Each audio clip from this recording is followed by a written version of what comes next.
Ever wondered what really goes on in the life of a health and fitness coach? Let's take a deep dive into the completely uncut version of what motivates our team to do what they do. Welcome to Behind the Drive. Welcome, Jess. Hi. You are nervous. Sorry. I go high pitch when I'm like nervous. It's so fine. Welcome to the podcast. We have Jess Ryan and we're going to talk about, honestly, everything today. I feel like we're going to touch on topics like health and fitness. We're going to talk on nursing, obviously your background coming through as potentially a client and then coming into as a trainer. It's going to be cool. So start us off with how you kind of got into health and fitness. Big question. Yeah. Goes a long way back. So I've always kind of been into health and fitness, but my dad was really into the gym and we always had a home gym. So I used to do the bro workouts with him, like a bro split, upper, lower days. And then he passed away and mum reached out to a trainer through Get Going.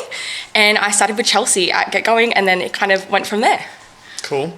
You're going to have to give us more than that. How long were you with Chelsea? What did you do? What did you work on? Was it like, what did it all look like? How was the process? So it was actually mum that was with Chelsea and then Okay. I would sneak into sessions and then Chelsea and I got along really, really well. Nice. So I used to join more and more sessions and we would do like full body workouts. She taught me more technique, how to actually structure a workout and a program properly rather than just following dad who's doing like really heavy weights in the gym.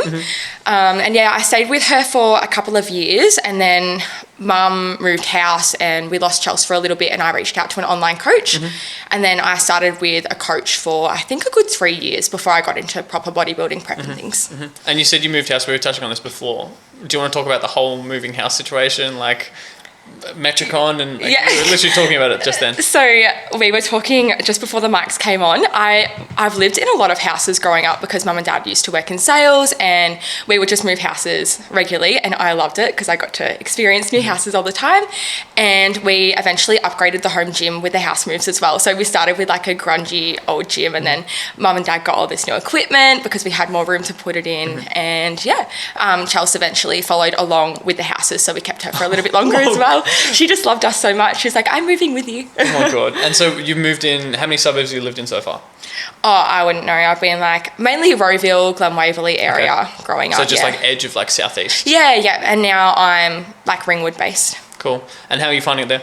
I'm loving it. So I moved out into my own home with my partner, I think 2 years ago now.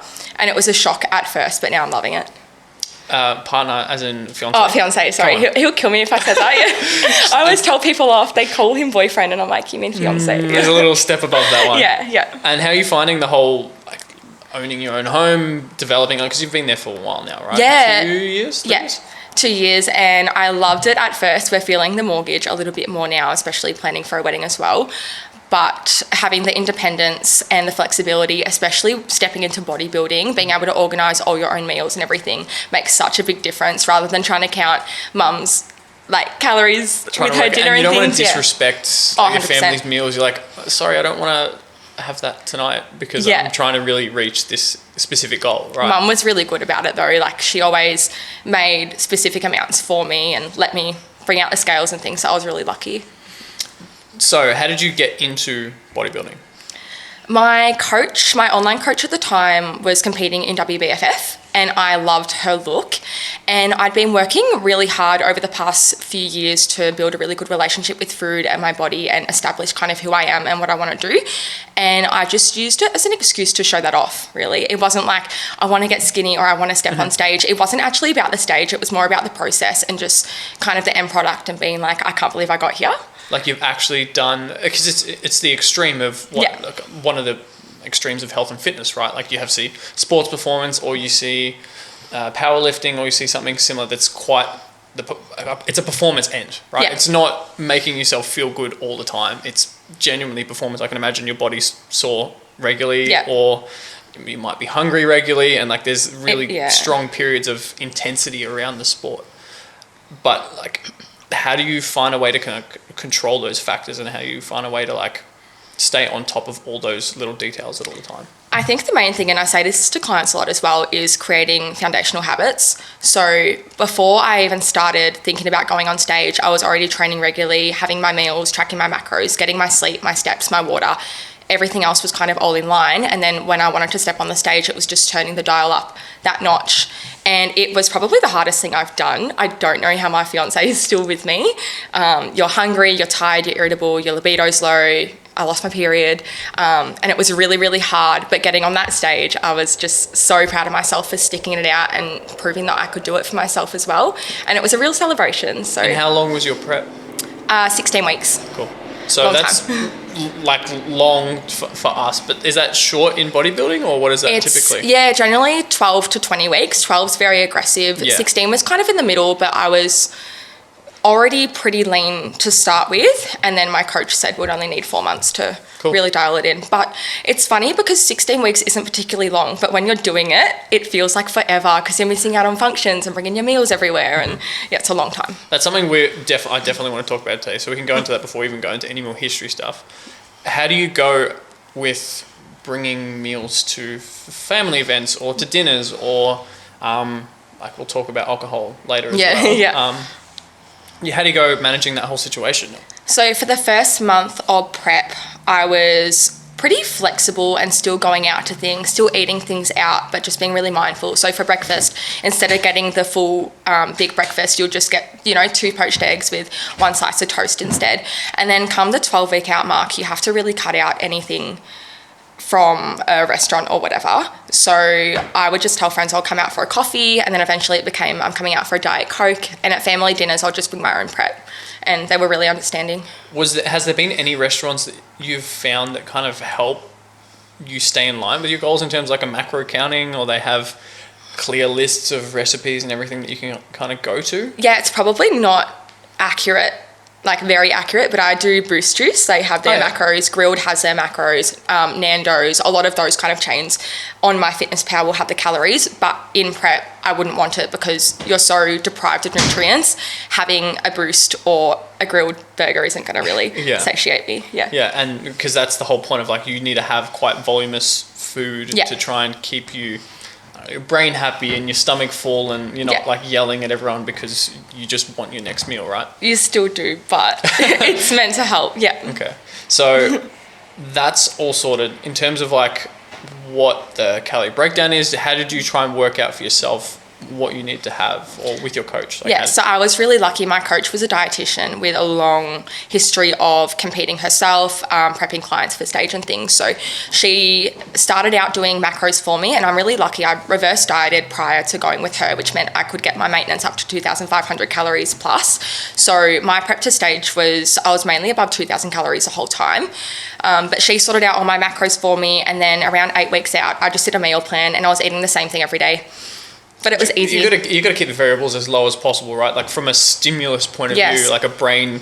You don't want to make choices in those last. How long was your last block? Like 4 weeks. I think from 6 weeks out, I was pretty brain dead, and I would hate to think of having to think of foods. So it was good to just be able to grab it and do it. Because you're literally just trying to minimize as many, and same with training, right? You wouldn't be changing many exercises. No. You would have kept pretty much the same for that last 6 weeks, and you're not looking to kind of build too much. It's just hold on to as much muscle as possible, right? Yeah, it was horrible. It was a different type of training that I'd never done before. So in the last 8 weeks, we added high intensity interval training, which sounds good, but when you're in a deficit, it's so hard. And I remember a superset, it was 40 incline push-ups, 40 burpees, and then 40 sit-ups 4 times. Gross. Like 40, but it was crazy. I don't know how I got through it.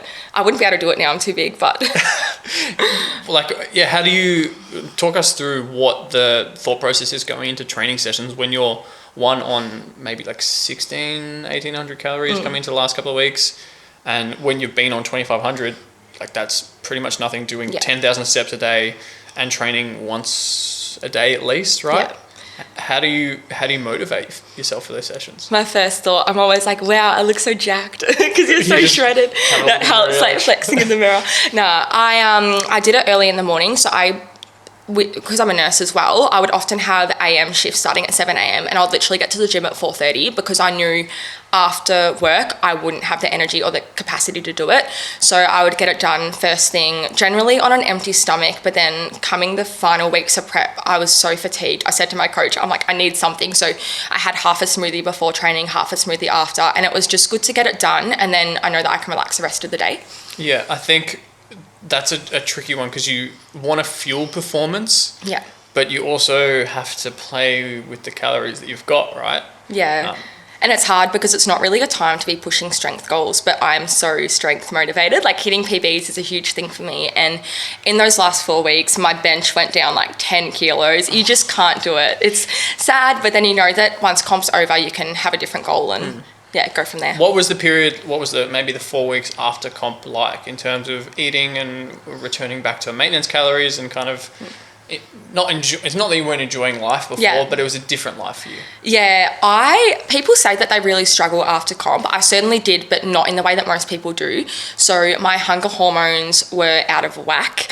You'd probably know you've got different hunger hormones that go a little bit crazy when you're in a diet for a long time. So I remember for the first probably 2 weeks after, whenever I ate, I physically wasn't full. So my first meal, the next day we went out for Italian and I ate the whole meal, an entree and dessert, and I was starving still, and I normally wouldn't even finish the pasta dish, so that was really hard knowing that I couldn't be happy full. There was no satiation level, like there was no limit. You take it for granted. Feeling full is a really nice feeling. So that was really hard, but otherwise I didn't really get post-show blues or anything like that. I was happy with my training, happy going out with friends. But I didn't have binge eating, but I felt that I could spiral into that. So I would almost get embarrassed going out because people would know that I just competed in bodybuilding, and I would have a piece of cake and then I would have another piece of cake. And it was just trying to be mindful of that so that I didn't have the embarrassment of kind of spiraling out of control. And them thinking that you were spiraling as well? Yeah, I feel like I thought I was spiraling because I put so much pressure on myself, but now that I look back, I actually did really well considering. And 2 pieces of cake is nothing. Really. I know, but to me, I'm like, I don't know. Especially because you've come from one extreme. Yeah. And then just even getting to baseline is a big jump of like... Body weight, of body weight and habits and activity and just interaction with society, right? Yeah, being social again and not going to bed at 8 p.m. Yeah. Yeah, and how many hours were you sleeping throughout the whole thing? Like 8 plus, 9 plus? It sounds so bad, but I would literally get home and some nights I just couldn't be bothered feeling hungry, so I'd go to bed at 7 p.m. just to stop it. To get up at what time? I'll get up at like 4:30, 5 o'clock. I was trying to hit that 8 hours and then a little bit longer if I could. My energy throughout the day wasn't too bad in the morning, but yeah, it was just come nighttime, I just wanted to get to bed. So is that definitely. How you are now? Are you, because I'm a morning person, my brain is pretty much non-existent after maybe 3, 4 o'clock. Don't tell anyone that works here because I swear I get lots of stuff done after 4 p.m, I swear, or 3 p.m. How do you go in the morning? Are you a morning person as well, or do you kind of like stagnate pretty? Yeah, I'm usually morning. I love training mid-morning, but I have clients from kind of 6 a.m. and I function really well. I try to go to bed at 9:30, and I do struggle with social events a little bit because when they go late, I'm wrecked all week. And I don't know if it's just I'm getting older or I'm becoming more aware, but I can't do it. Mm-hmm. No, I feel that as well, don't worry. Yeah, I'm getting old. You're not alone there. Maybe it's because we're in an industry where it is kind of shifted quite to the mornings. Like we're early risers, and it's a typical like, oh, personal trainers, I can't believe you get up in the morning. It's like, well, we just have the same sleep cycle, just shifted slightly to the morning. Yeah, even without clients. Yeah. Like that's on a Saturday or a Sunday, I'll still get up 7, 8 a.m. Yeah. Sometimes 6 if my body just wakes me up, right? Yeah. But like, how did you maybe manage, I don't know, all those social events? Because we spoke about alcohol off camera. Like how do you manage that now or during prep and going like, it's not something I do now, or like it's not something I have in my kind of week to week practice? I feel like during prep it was easier because you have a goal, so people understand, oh, she's getting on stage, she'll be fun again in 16 weeks. So yeah, I used to bring my own teas. I remember I had a football bowl with my fiance, and they almost didn't let me bring my own soft drink and tea on the boat. And I was like, I'm 4 weeks out. And then they let me bring it on. And it was just something to sip on throughout the night. Now, when I go out, I'm not really a drinker because I can't be bothered being hungover. I want to train properly and it just wrecks me for the week. So unless it's something big and I feel like drinking, I won't drink. And that was really hard at first because people, I don't know, they assumed that I wouldn't have fun if I was sober. It's like un-Australian to not drink as well. It seems like a very Australian culture, like mid-20s type thing, like, oh, why aren't you having a drink? Not why are you drinking? It was like, are you pregnant? I'm like, no, I'm not pregnant. But yeah, I don't know. I feel like people are getting more used to it now, but at first, yeah, you'll get a lot of questions about it. But I'm a very open person and I'm happy to have any unfiltered conversation without a drink. And I feel like people feel they need to have alcohol to have fun conversations and become really close with people. But I think being sober, not completely sober, but pretty much sober over the last couple of years even, people have realised that I can still have fun when I'm sober. That's good. It's a good trait to have within yourself, and just know that alcohol aside, it's just an internal understanding of yourself to go, I don't need XYZ to live my normal life, right? Like you don't need to go out for social events and have a specific meal with friends to still enjoy company with friends. Yeah. And you don't have to have the drink to have the social company with, you don't have to have that. Sometimes it's fun, especially the get-going Christmas party. You don't want to mention that. Like it's occasionally, when you feel like it's needed or it's wanted, it's not a need, right? Like there's no social pressure around it, which is good. And that's the hard thing, because I don't want to put a label on it and be like, I don't drink alcohol, because then you put yourself in a box. It's like saying you're vegetarian when really you just don't like eating meat that often. So I try not to say I don't drink it, but yeah, I don't really. I think that's, I like the idea of not having a label on something, in the sense that it means you're not pigeonholed, you're not boxed off. You can make choices flexibly, you can change your opinion. So it's like if someone, as you said, someone says they're a vegetarian, it means every single time from then on, as soon as they have a piece of meat, getting judged. There's questions. It's like, well, maybe you didn't need to have that label to begin with. Yeah. Right? Cool. So training now for you, what is it? Because you've just done a powerlifting meet? Yeah, Talk that was to me fun. about that. Oh my God, so much fun. I think I like it more than bodybuilding, but I like the process of bodybuilding more. I wish it were both. Like you could have bodybuilding prep and then is that because the lifting day, like having everyone environment? So Where'd you do your event? It was at Strength Haven Gym down in Cranbourne. So my fiance and I had been with a coach for a few months and we were prepping for it. I didn't squat because I stuffed my back post-comp. I pretty much went too heavy too soon and thought that I'm eating all this food, I can go heavy, and my right knee caved in a squat and completely stuffed my back. So still rehabbing that. It's pretty good now, but I didn't want to risk it on the day because the squat is the first lift. But I got to bench and deadlift and it was so much fun, and I'll definitely be doing another one with the squat. Was it the hype? Was it the fact that there's lots of eyes, there's like other competitors back to back? Like what was it? It's just a supportive community. Like everyone wants you to get the lift, and it doesn't matter if you're lifting 30 kilos or 230 kilos, everyone is there just to cheer you on, and you get this adrenaline and it's just really cool. And what was, because I haven't been to a show, powerlifting competition yet, but I've seen a lot through people like Melbourne Strength Culture and just like running their events. How do you feel the sport is? Because it seems like it's growing a lot in Australia at the moment. Like, how do you feel like the sport's growing? Is it attracting more people like yourself that are in other strength sports or other competitive physique sports and then coming across? Like, how do you find it? I feel like it's really trendy at the moment in general to be strong. I think it's progressed a lot from 10 years ago where people wanted to get a little bit toned and be skinny and have these different physiques, and now it's about empowering women and being really strong and stepping out of your comfort zone. So I think a lot of people want to show off their talents. And post-lockdown, I think a lot of places are really opening up and taking advantage as well. Pre-COVID, I don't know, it was a different life, but now a lot more doors are open. I think that is it's a good thing to note, that females lifting now, it's not about getting super, super lean. Like there is definitely that extreme, and it's always going to be that extreme because people still want to be on stage and wear a show and people want to feel and look good, and that's totally fine as well. There's nothing wrong with that. But there's also a shift towards, I want to just get as fucking strong as I possibly can and just like show. I didn't know we were allowed to swear. Yeah, we can do whatever we want. We can do it. This is our podcast. Come on. Literally just lift something super heavy, feel like they've done everything for so long, 6-12 week period, similar to a bodybuilding show, for one day, and actually have something to show for it rather than just train for training's sake. Yeah, and training for training's sake is fine, but I think when you have a bigger picture, it motivates you to push that little bit harder as well, and it's really empowering.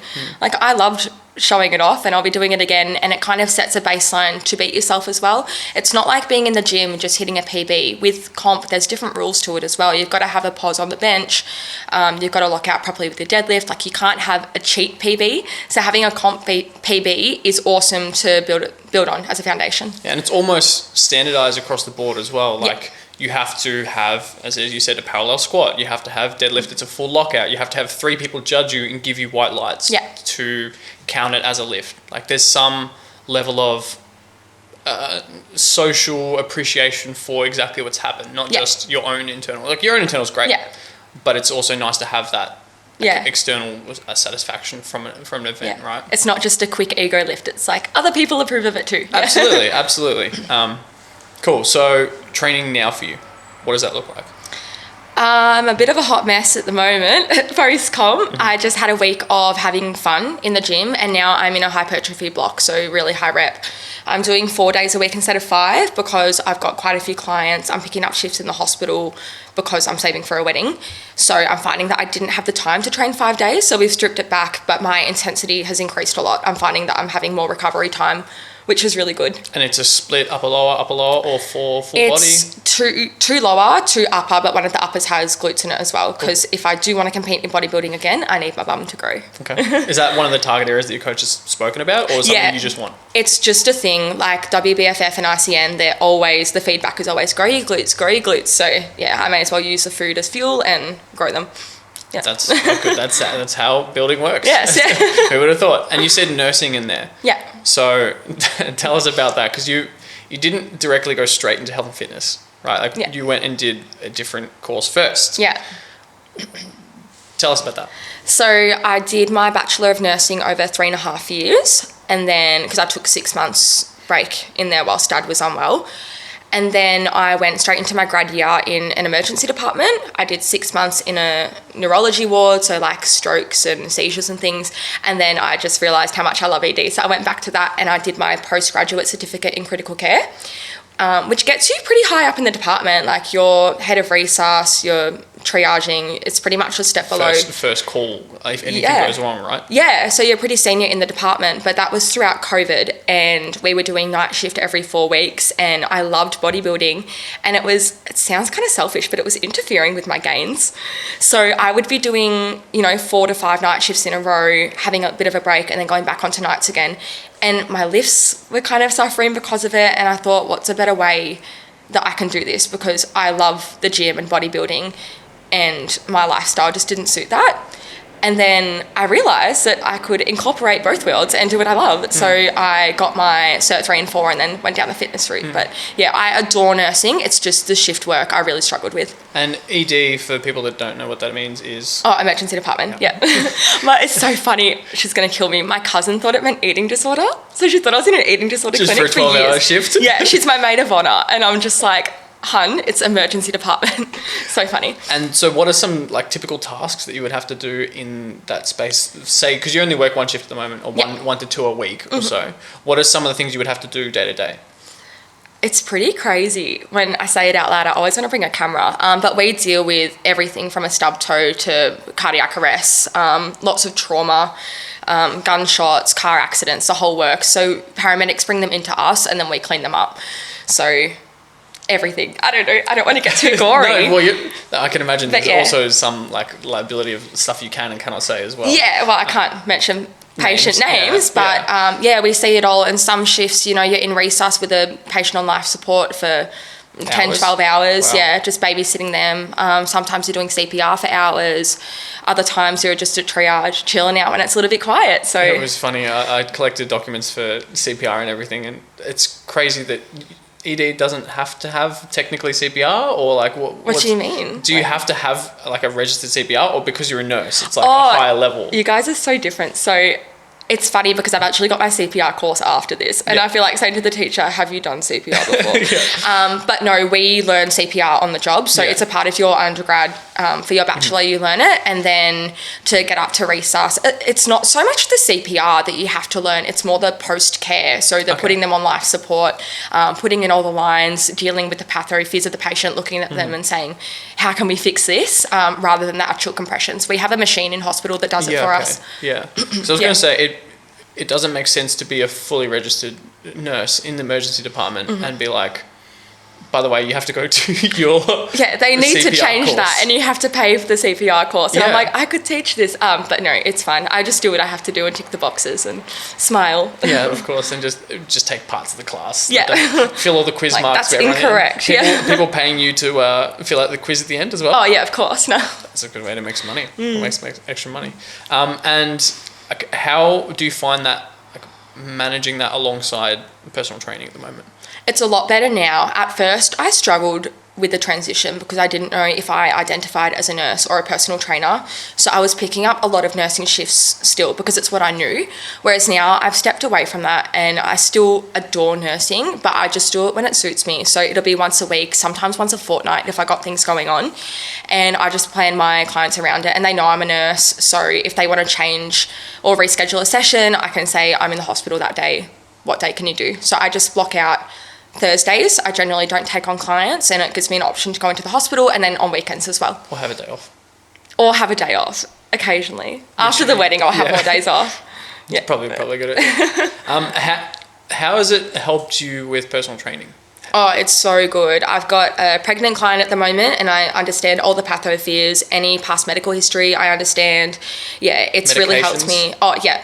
And if someone's not feeling well, or if anything happens in the session, I'm like, oh, we'll be fine. It's just that reassurance. I can't imagine, having a elderly client with a significant past medical history and looking at that and not understanding it. So I feel like I've got the upper hand in that. What are some of the things maybe in the clientele that you've worked with? Again, no names or anything like that, but where you've gone, if I wasn't a nurse and I saw that come up on their initial assessment as a medication or a comorbidity, what are some of the ones that you're like, if I wasn't that, how would I have dealt with it? Yeah. I think my nursing skills, when I ask a client, I always get confused between client and patient. When I ask a client what their past medical history is, they say, oh, nothing. And then I say, what medications are you on? And they'll be like, oh, I'm on a beta blocker and some insulin and this and that. And I'm like, okay, so you've got high cholesterol, you've got hypertension, and then you have that understanding. And also I've had a few clients where they felt really faint during a session, gone a bit pale, and just being able to recognize that and say, okay, let's sit down, rather than trying to push through things.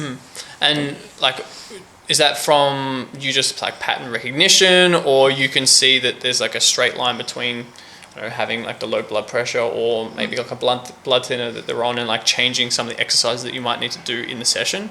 Yeah, it's a bit of both. I think just being able to eyeball the client and knowing when someone's well versus not well, because that's our job at triage.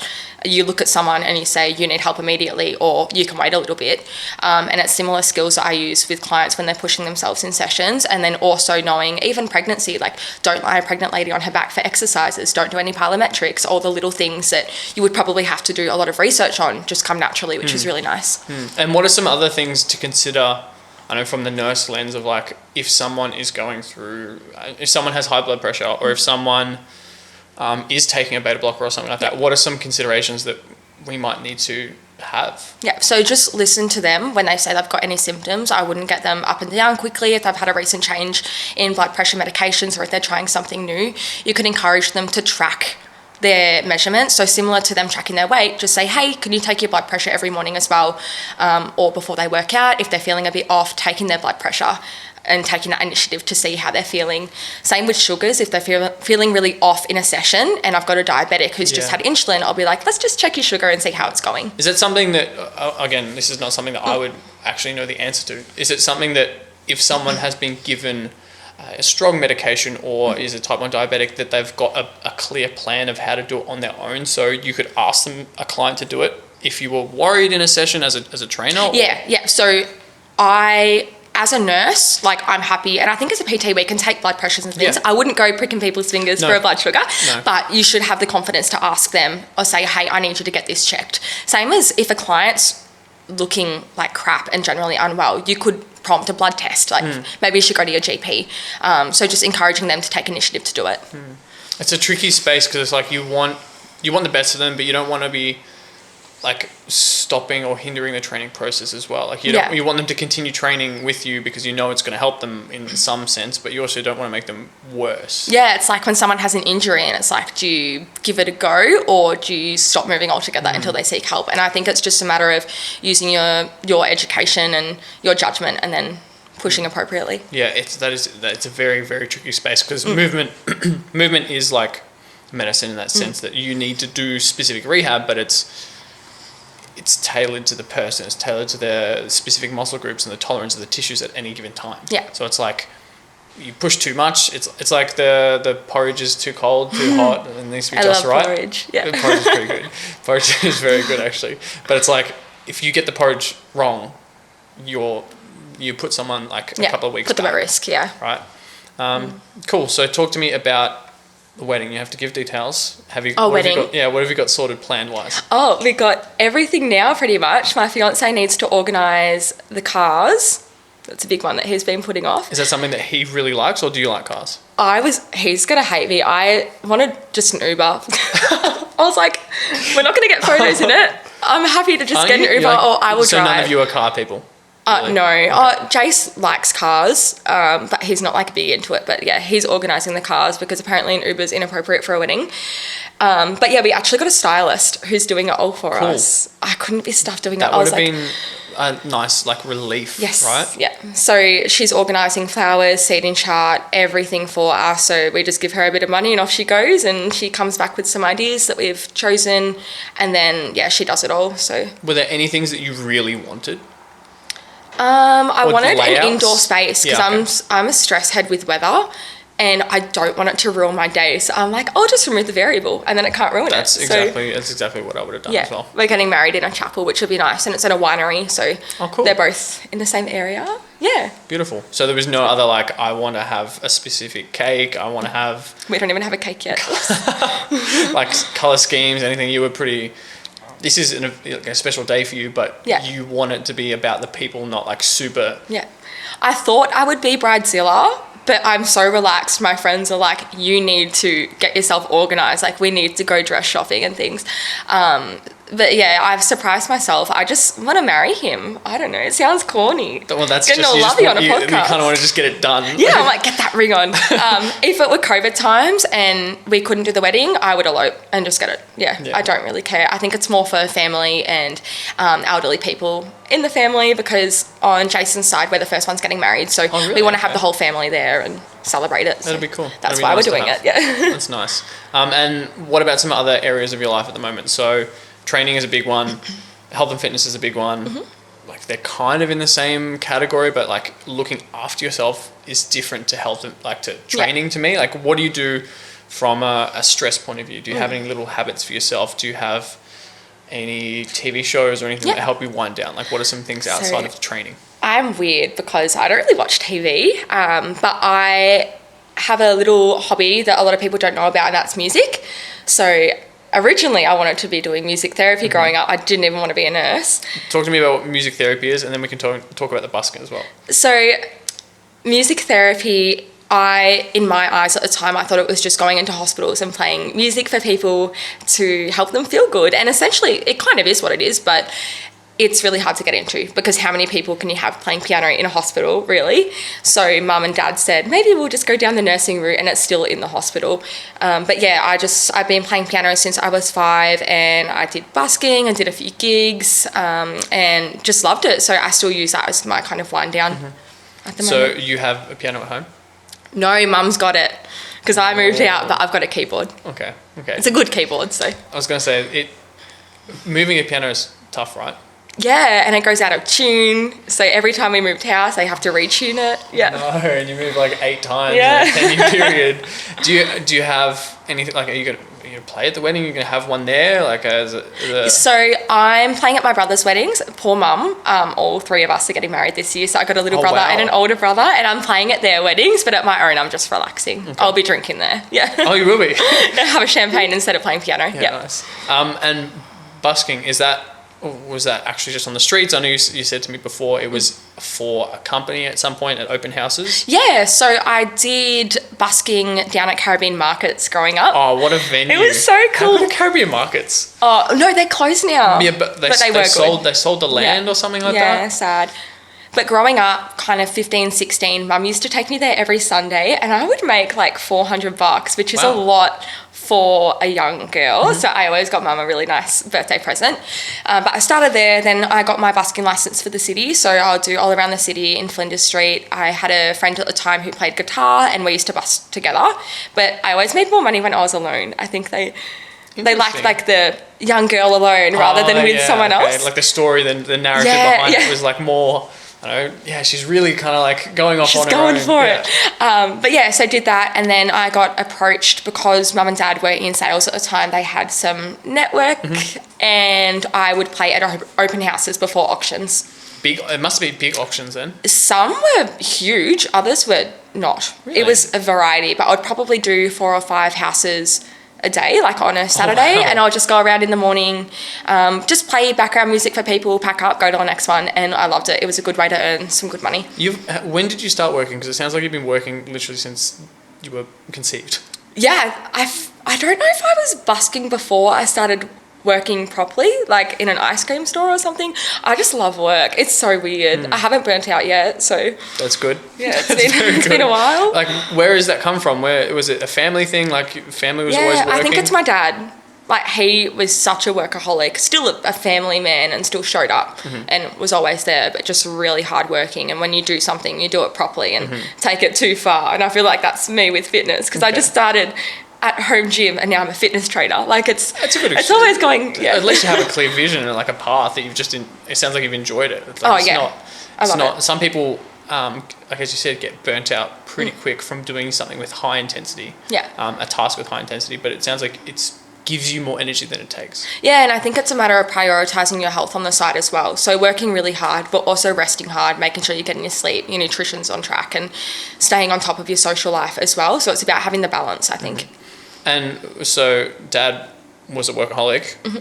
What did Mum do as well? Like she was a similar thing, or like always involved? Mum is, I love her. She's a mixed bag. So Mum had, I call it a midlife crisis. She was in sales, then everything happened with Dad. She was caring for Dad. He passed. She took off and went to Spain for a few months and did a huge hike. Incredible.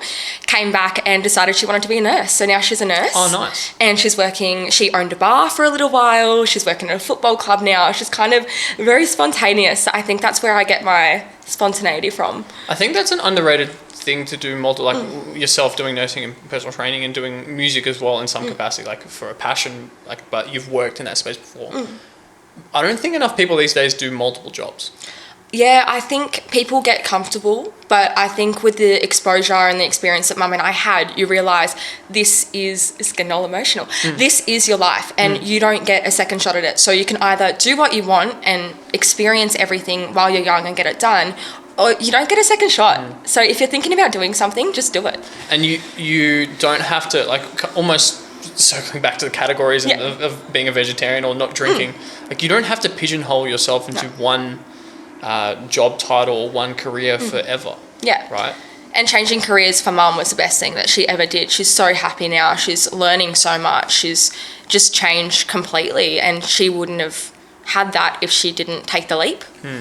And it can be potentially tricky sometimes to like the sunk cost fallacy when you go so far into one thing that you feel like you have to stay in it because you've put so much time and effort and money into maybe a career, to completely scrap it because it doesn't feel 100% for you at that time. It's a tricky thing to do.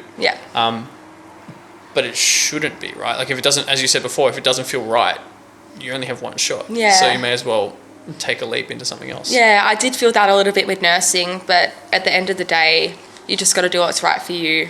And money's money, you can't take it to the grave. So spend it on what you want and achieve what you want with it. Buy a house, host a wedding. God, insane. All my money. It's going to be a big year for you as well, though. Like, how are you finding, because you're doing how many sessions a week? 30? Yeah, I think I'm averaging like 33-ish a week. 34 a week.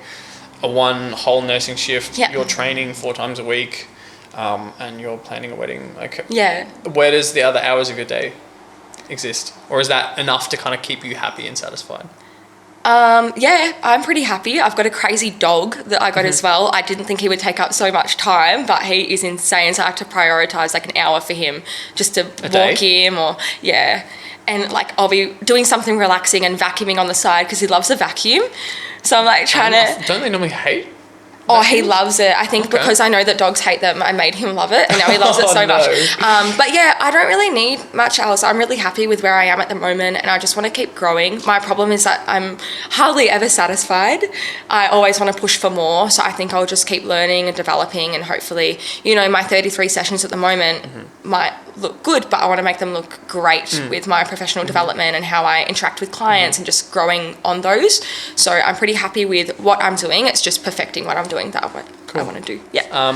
What are some things then that you see about the fitness industry that, like we've already spoken about alcohol and like pigeonholing yourself into categories. What are some other ideas of the fitness industry that you think people hold but don't necessarily need to hold? I think, do you mean as far as clients, like fad diets and things? Yeah, potentially clients' perspective or as a trainer coming into it. I think a lot of people look for quick fixes and follow fad diets and things, and it's about stepping away from that and realising that things take time. And as a personal trainer as well, when I came into the space, I thought that I could fix people's problems, and sometimes you can't. And it's the same with nursing. Some people are just too sick and you can't help them. And it's about recognising that people will have their set habits and behaviours, and until they want to make the change, you can't force them to change. So whilst I went to a coach and made all these changes and my life's so different now, not everyone's going to have the same result. Like people don't value the exact same things as maybe as a trainer has been, and we can't just assume that they're going to have the same results or length of time to get the behavior change as we did, right? Yeah. What are some of the trickier, obviously again, without names, but like what are some of the trickier clients and behavior changes that you've had to try and help with? I think alcohol and eating out is a big one, because people say, I'm ready, and then they get invited out somewhere and they realise that their priority is eating out with friends, which is fine. It's about helping them find balance with that and choosing healthy options when you can. But I think trying to help with the drinking and things in particular has been really hard, because it's just such a big habit to break. And even for myself, I used to drink every night. Sounds bad, but like a glass of wine with dinner or something, and it's really hard to break until it's broken. So yeah, that's been kind of a big hurdle for me with clients. It's one that actually comes up quite a lot. I have trainers ask me all the time, like, how do we help someone with smoking or drinking? Yeah. Like habits that are not technically within our scope, but who else is going to help them? Yeah. Like, how do we help that situation? Is it a conversation? Do you feel, is it getting them to bring awareness to it being potentially an issue? Like, what are some ideas that you kind of have? I think from my nursing background, I know the effects of alcoholism, and I know, more than 7 drinks a week, you're hitting like, upper threshold of like a dangerous, an issue. Yeah, a dangerous amount. Yeah. Technically, when it sounds crazy, because there's probably a lot of people that are 100%. trainers, like, of course, I've had many weeks where I've had more than 7 drinks in a weekend. Many a beer, yeah. Yeah, it's like, but that's actually starting to get the upper limit of like close to binge drinking. Yeah, so it's just about educating the client. I find setting times when they can drink. So rather than saying no and going cold turkey, I'll say, well, what days this week are you planning on drinking? Can we stick to 1 glass? Do you feel like you can drive?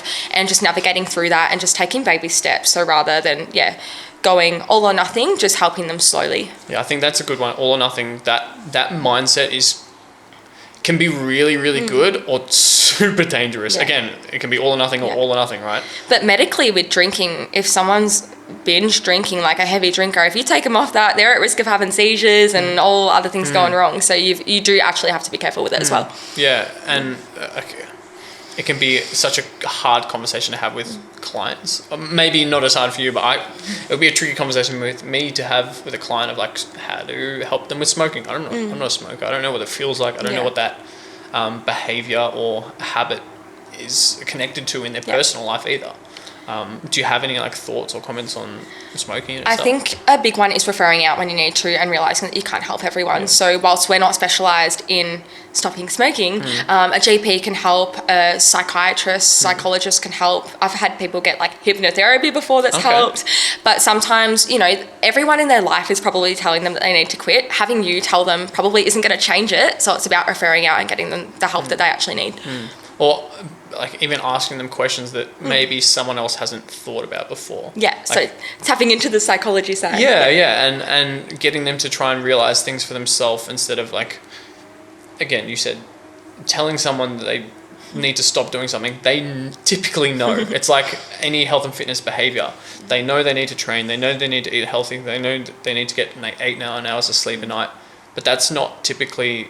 Telling them doesn't typically just change the habit. You have to kind of get it intrinsically motivated, right? Yeah. So see what they align it with. Are they smoking when they're having a coffee? Maybe we stop having as many coffees a day. Yeah. Or if they're smoking in the car, maybe clean the car and then you won't want to smoke in it. Yeah. Cool. What about so we spoke about potential client perceptions of the industry. What about trainer perceptions? What is something that you maybe had as a belief coming into the industry that once you started and worked for a year or two that you've kind of shifted on?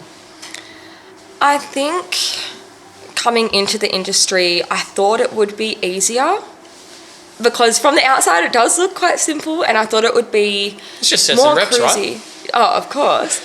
It's more the programming. It's not even just going to a client and doing the programming. It's all the admin side of it, the rescheduling, the weird hours. There's so much to being a PT than just rocking up to a session and getting a client to do things. It's all the habit changes, behavior changes, having clients text you at random hours and being the emotional support for them. So I think just stepping into the space, you realize it's a hard job and you can't just do it because you feel like it. Like you have to love it. You can't wing it. Like you can maybe you can, I don't know, on the fly sessions or there's manipulations in training sessions, but it needs to be a position that you actually are invested in. Yeah. Otherwise, you're probably going to be out in 6 months.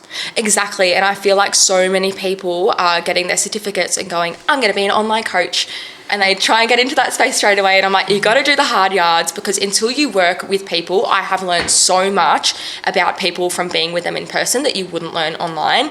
So yeah, I feel like from the outside, it's a nice way to look in and feel like you can step into that space, but there's a lot more to it than you think. It seems like the online coaching space it's booming, right? Like, and it should, because it helps the best people in this industry connect with people that are like-minded. Like it just opens the range of clientele and trainers that can be involved, right?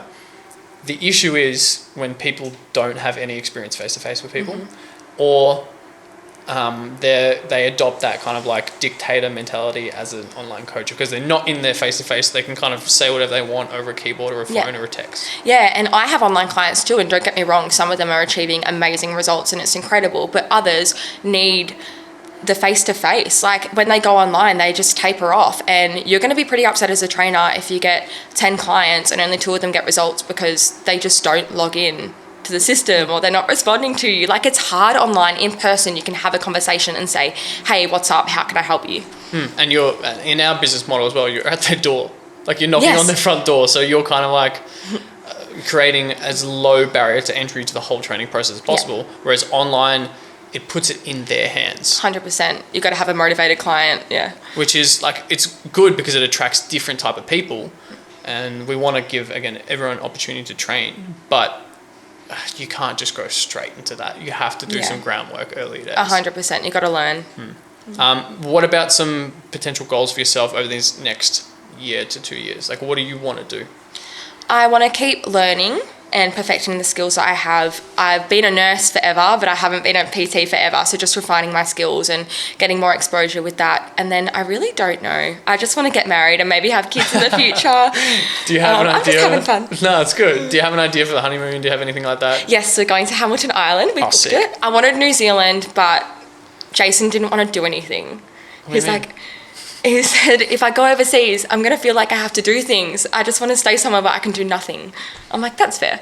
And so we're going to Hamilton Island. What are you going to do with a couple of weeks off?